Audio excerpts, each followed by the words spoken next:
Esos juicios provocaron que estas personas terminaran de la peor forma por cosas que nunca se comprobaron. La aldea de Salem, en la colonia de Massachusetts, estaba marcada por el puritanismo, una forma estricta del protestantismo que regía en todo aspecto de la vida. Los puritanos creían en la pureza espiritual y en un código moral rígido, considerando cualquier desviación como un pecado o peor como una manifestación del mal. La religión y el gobierno estaban profundamente entrelazados y el sistema de justicia reflejaba este marco de creencias.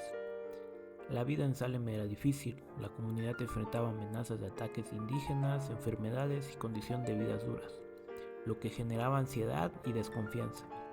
Las tensiones sociales entre familias con diferentes intereses económicos y la rivalidad de personas era común. En este contexto de estrés y falta de control sobre su entorno, la idea de que el mal podría ser responsable de sus problemas se volvió una explicación atractiva. Esto preparó el terreno para la histeria colectiva y el inicio de las acusaciones. La paranoia comenzó a gestarse en 1692, cuando un grupo de jóvenes en Salem comenzó a experimentar convulsiones, gritos y otros comportamientos inexplicables. Esos jóvenes, entre las que se encontraban Betty Parris y Abigail Williams, afirmaron que estaban siendo poseídas y hechizadas por fuerzas malignas. En busca de causas, el reverendo Samuel Parris y otros miembros de la comunidad consultaron con médicos locales, uno de los cuales declaró que las jóvenes estaban bajo la influencia del maligno. Bajo presión, las chicas señalaron a tres mujeres, Sarah Good, Sarah Osborne y Tituba, una esclava caribeña en la casa de Parris. Tituba confesó haber practicado brujería y describió visiones detalladas de espíritus y fuerzas oscuras, lo que desató la histeria en la comunidad.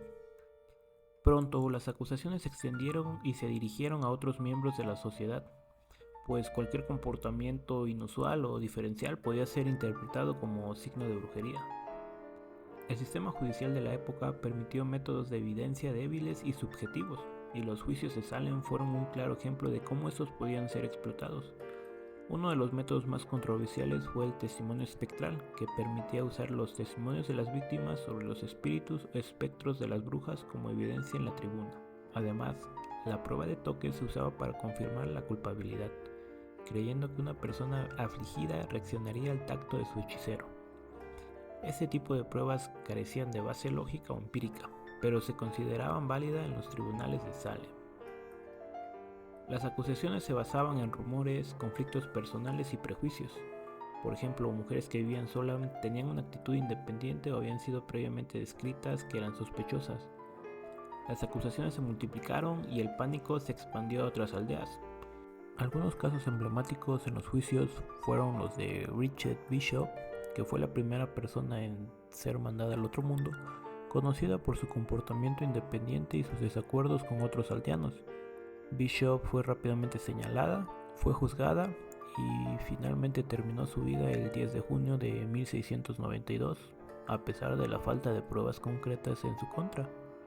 Rebecca Nurse, una respetada anciana y madre de varios hijos, también fue acusada. A pesar de la falta de evidencia y de ser conocida como devota cristiana, la historia y la presión popular lo llevaron a lo peor. Gilles Correy, un agricultor que se negó a declarar culpable o inocente, fue aplastado con piedras hasta la muerte como castigo por su negativa a confesar, un acto de resistencia que dejó marca en la historia. Estos casos reflejan cómo el sistema falló en proteger a los inocentes y cómo personas con influencia o imagen positiva tampoco estaban extensas de ser acusadas. Los juicios continuaron hasta que algunas figuras influyentes, incluyendo el ministro Grace Marter y otros líderes religiosos, comenzaron a cuestionar la validez del testimonio espectral y de los métodos de la corte.